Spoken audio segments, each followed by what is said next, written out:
Welcome to the Local Business Show. Seth Green is a nationally recognized marketer who is the nation's foremost authority on growing local businesses through direct response marketing podcasts, and the only person to be nominated 3 times for the GKIC Dan Kennedy Marketer of the Year Award. Seth will be joined by a capable cohort of co-hosts who are each local business marketing experts in their own right. On the podcast, Seth and his co-hosts brings together small business owners and other local business authorities to share with you their inspiring stories of how they started their local business, how they serve their local business clients, how they grow their local business, and how you can too. And now, here's your host.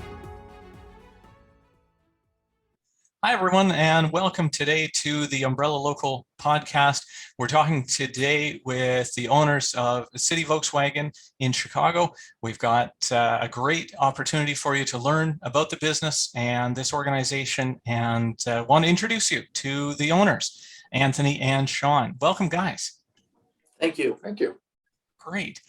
Very good. Well, guys, we're very excited to be on the podcast today with you. We want to learn about how you've grown the organization and how you've done such a fantastic job in terms of your customer service and the testimonials that you've got that are visible on your website. You've really paid attention to the car buying experience, and I think you've done a fantastic job with that from what I've seen. So maybe we can start with a little bit of how you came into this industry and why you've made your processes in your organization the way you have. We first started, I was 17, Shawn was 18. I was a porter at a car dealership. So I was the guy washing the cars, cleaning the cars, moving the cars. He was the guy selling the cars. And I just saw this young sales guy who was very similar to me, making a very good living. And we both quickly realized that we both like to have a really good time. So we're going to be buddies. And our friendship started then. Then through the course of the next few years, every time I'd come back from college, I portered. Shawn was growing as a salesperson. And friendship kind of started there at a car dealership, actually the car dealership we now currently own in Evanston. And from there, it just kind of blossomed from that friendship to more of a business relationship. But the friendship always superseded the business relationship. And here we are now. We just acquired our 4th dealership about 2 weeks ago. Fantastic. And it's been a good ride. Good. So can you list for us what are those dealerships, just so people know the extent of who you're working with? Our first acquisition was City Volkswagen of Chicago, right, which is on Irving Park Road. Our second one is the one that Anthony spoke of where we met, which is City Volkswagen of Evanston. Mm-hmm. Our third location is City Volkswagen of Highland, which is in Indiana, just over the border. Right. And we recently acquired City Chevrolet of Grayslake. Excellent. Okay. So branching out from the VW to a different brand. Yes. Yeah. A little bit of a knowledge gap, a little bit of a different organization there, I'm sure, but maybe some growing pains. Or how has that transition been for you in bringing that new brand on board? So we're very familiar with the Volkswagen brand. And sure.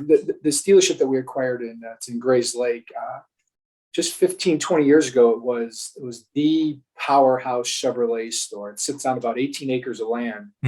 It's absolutely massive. Yeah. Again, it used to sell 1,000 cars a month.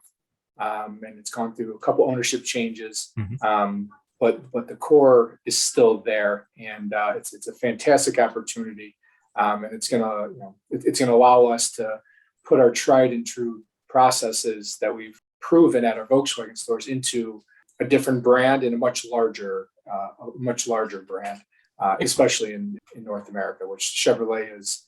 They sell over a million new cars a year, when Volkswagen in North America only sells about 400,000. So it's a much bigger pot. Right. Indeed. But there's also now the opportunity, I'm sure, to move vehicles around between the different stores. There's the chance to cross-sell and help serve a wider market. If someone doesn't find exactly what they're looking for, they can find it at the other place. Yeah, no, it's I think our families are all they've tried every Volkswagen. They're on trying maybe something new, and the domestic is obviously Volkswagen's German, and had a very highly regarded domestic brand is something that we had been looking for, and I think we found a really good opportunity at the store in Grayslake. No, that's great. That's great. I know definitely in the used vehicle market, there's definitely been shortages. And so, yes, the ability to have more vehicles on hand, more stock, I think helps serve people better. So is that something you've been able to find is just by expanding like this, it helps you? Go ahead. Just like any business, economies of scale always help. So I remember, and Anthony and I talk about this all the time. We closed on it 3 weeks ago, and we bought 0 used cars from the seller, which is not normal. Sure. We usually in our past transactions have bought all the used cars. So just imagine 18 acres of land, a huge 55,000 square foot building with no cars the day of closing. Right. So we were fortunate in having the other stores and being able to transfer some inventory from the other stores to Grayslake. So didn't look like we're going out of business. No, for sure. Yeah. Open for business, but yeah, you can run a football game in the lot. Right. So. Few of them. Indeed. Good.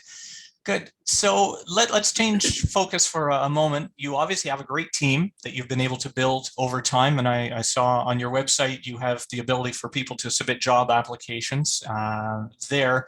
How have you put your own special touch on the hiring process and building a team within your organization? I think that's really key for a successful business, is the ability to bring in new team players that mesh well with the existing team. How have you put your own touch on that?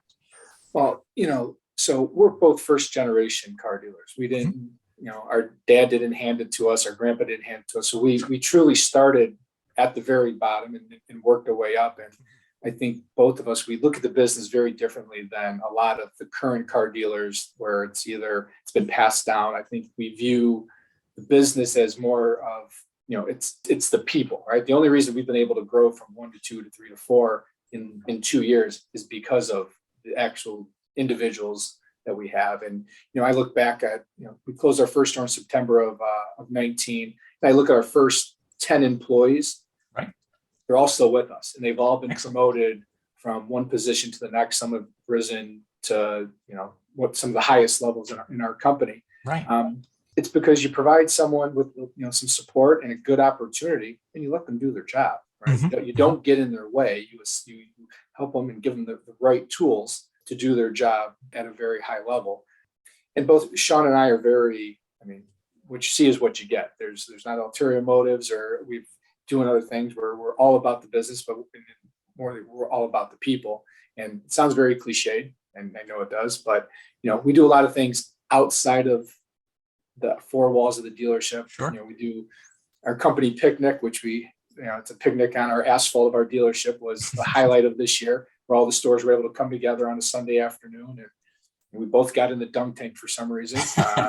There's a massive water balloon fight, but just the little things like that, that you can't even put a value on, right? It's something that the people really, really enjoy. And then obviously provide a safe, comfortable work environment and a fantastic opportunity for them to provide for their families. And it's a winning recipe right now. It is absolutely. Another thing just to add to that is, a lot of promotion from within. I think you go to a lot of other car dealerships and people have been there 5-10 years and they're in the same position, but it's kind of not just seeking out, but also growing the talent and promoting from within and giving people the opportunity to grow. That obviously helps not just the individuals, but us as well. Right. Absolutely. Yes. I think everyone, if you're that type of personality, whether you're involved in sales or customer service in some way, you do want to learn, you want to grow, you want to improve your skills, because you get to help people. At the end of the day, you're doing a better job helping more people. And if you're able to take courses in that, great. But if you're able to learn from other people around you, even better. And it sounds like you've really created that environment there at your stores so that everyone is respected and supported. So that's fantastic. Good. You named a little bit of how you were involved in the community. Obviously, you've got great support within your organization, but how else do you give back to the community? I know certainly every business is approached every day by people saying, "Hey, have you got something free that we can give away as a draw or as a promotion or something?" Those are free giveaways, and certainly they help. They can help with your brand, and it's hard to say no to those. But But do you, as an organization, all get together and help maybe, at a shelter or with food banks or anything like that? So there's Haley Crawford, who's in charge of our marketing, really spearheads a lot of that stuff. And at each store, when we look at our store, whether it's our Chicago store, Highland store, Evanston store, and our Grayslake store, the most important customer we have is that person in that 5-mile radius, right? They're the person who's going to purchase a car and then to come back and service. It's the one you're really going to have the relationship with. Right. So, when we take on these new stores, finding out what's important to our customer base, what are the important charities or organizations or different programs. Like in Evanston, we have a couple of different facilities here. And one of the facilities we allowed the School of Rock, which is, teaches kids how to play music. Sure. We let them, use it for their quarterly concerts. Right. Great. It gets a great turnout, and it's, we're happy to do it.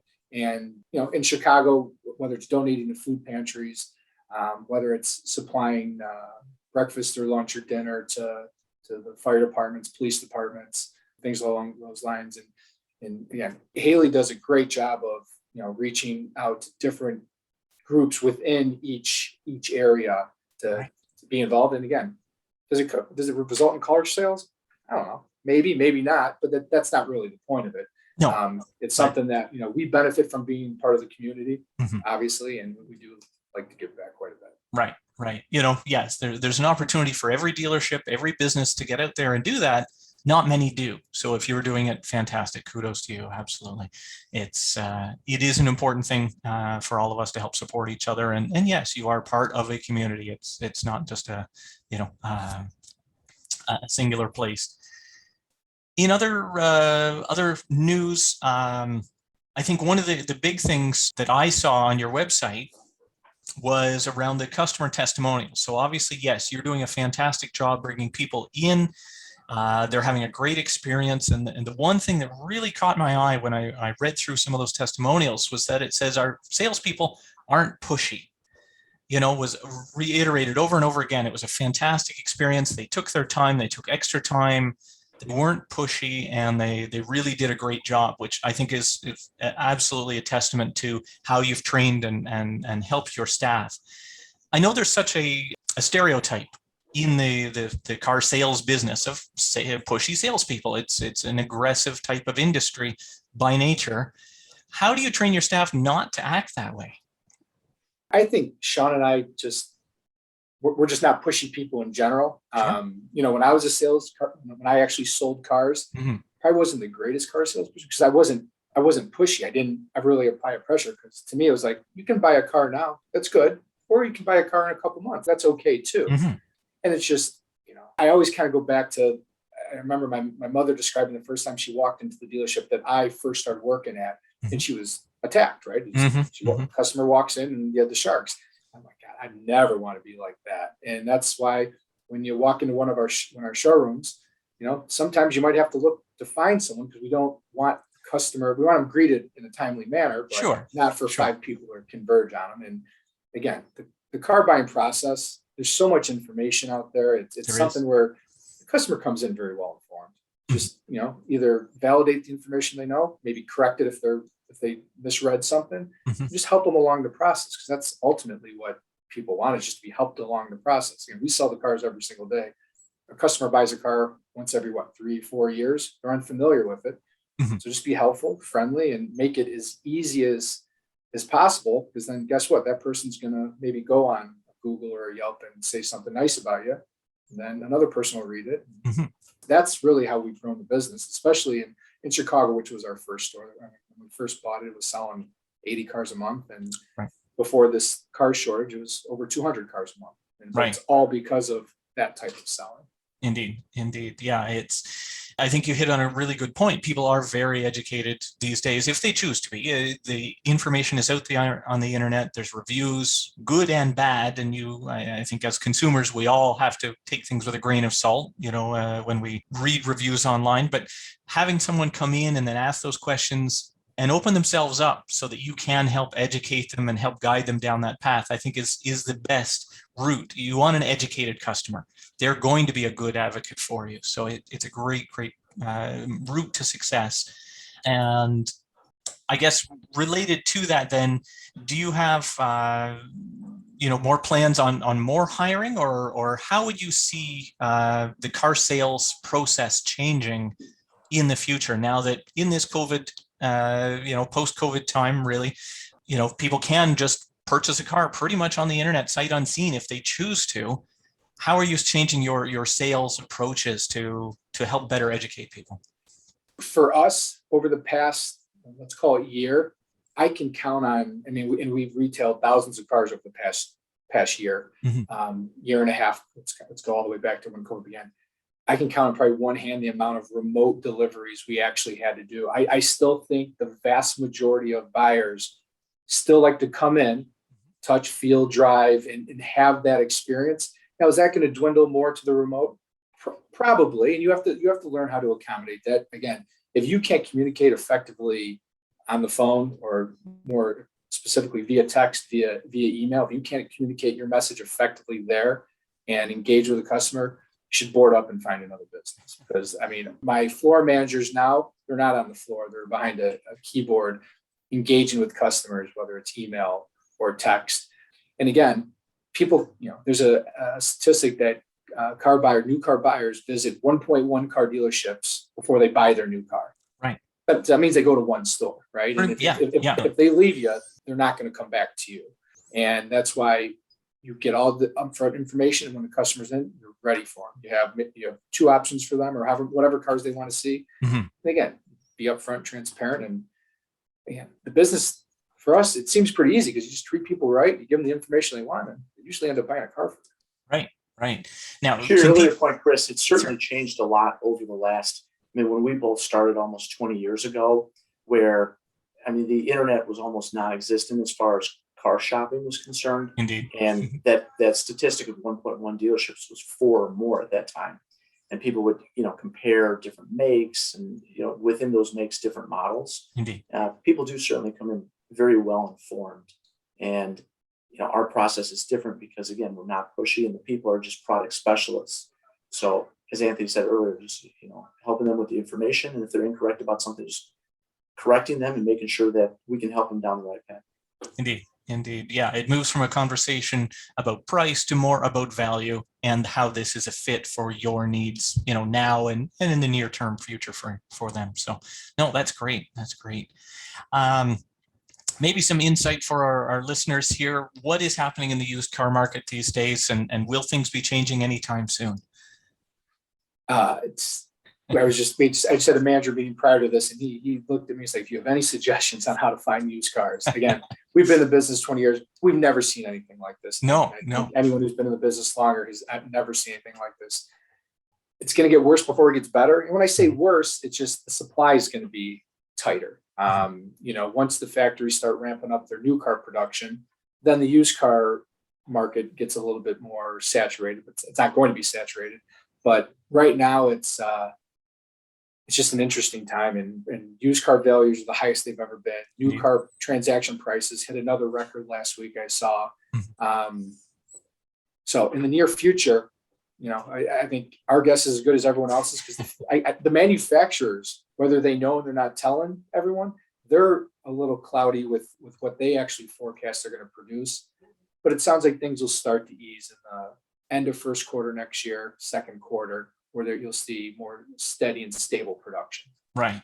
Well, it's an amazing industry to be involved in. It is a global industry. You are, when you're building and delivering cars with parts from around the world, really, it's tough to predict what may or may not happen. But, you do the best you can with the stock you have on hand. And I'm sure your staff work really hard to try and find and network with other people and other dealerships to find what might be a good fit. Do you find you work with other Volkswagen dealerships a lot these days, or more than you used to, in order to find stock, close at hand? Right now, it's every man for themselves. And, Sure. So we scour Facebook, Craigslist, wherever someone's looking to sell a used car, we want the opportunity to buy it, right? You only can get the new cars from the manufacturer. Everyone knows that. But the used cars, I find myself putting business cards on people's windshields sometimes. Hey, like to buy your car, interested?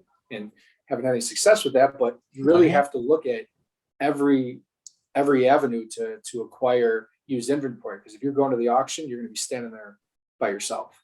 Yeah.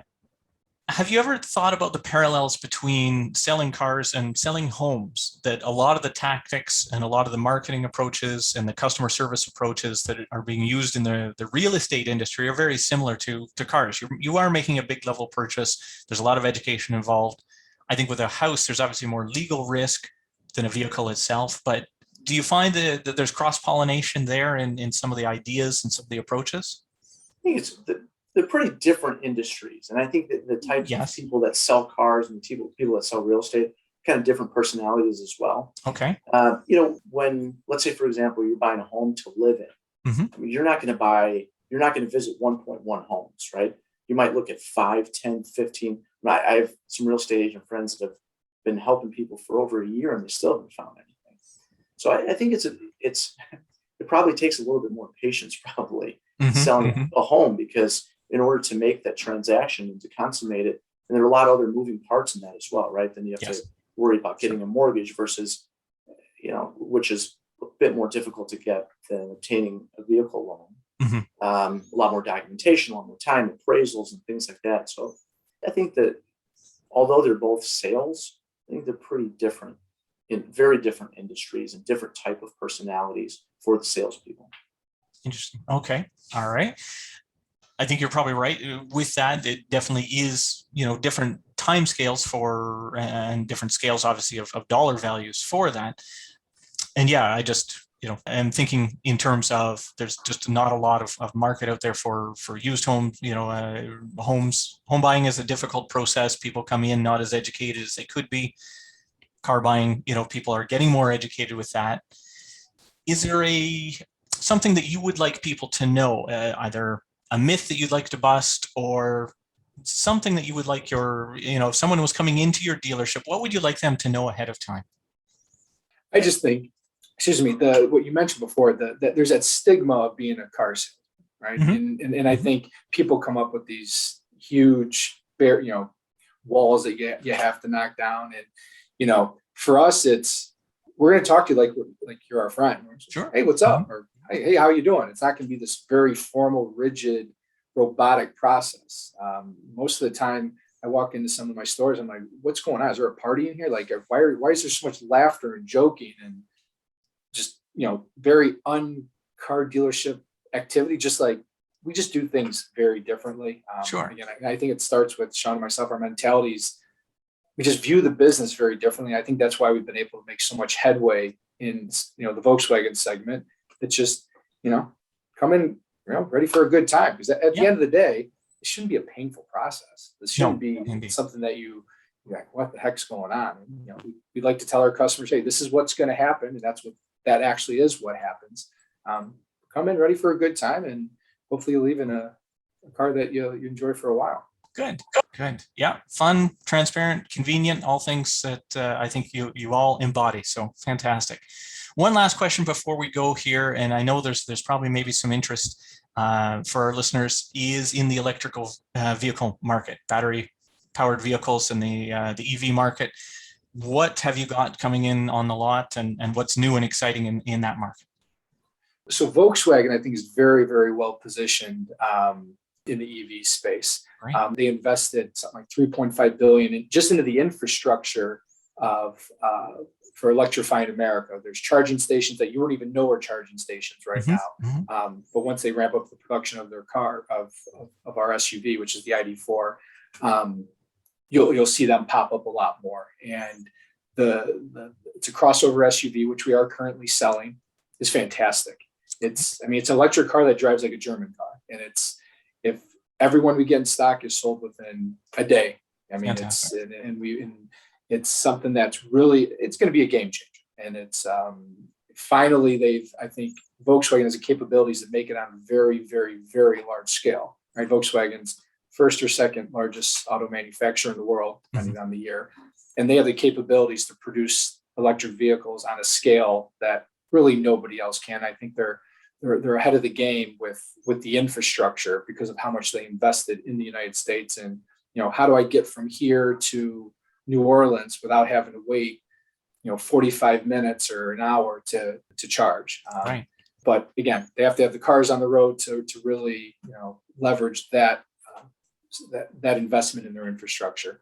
But then we got a couple other cool models coming. The Volkswagen bus will be here in 2023, fully electric. I mean, looks like something out of the Jetsons. It's so futuristic looking.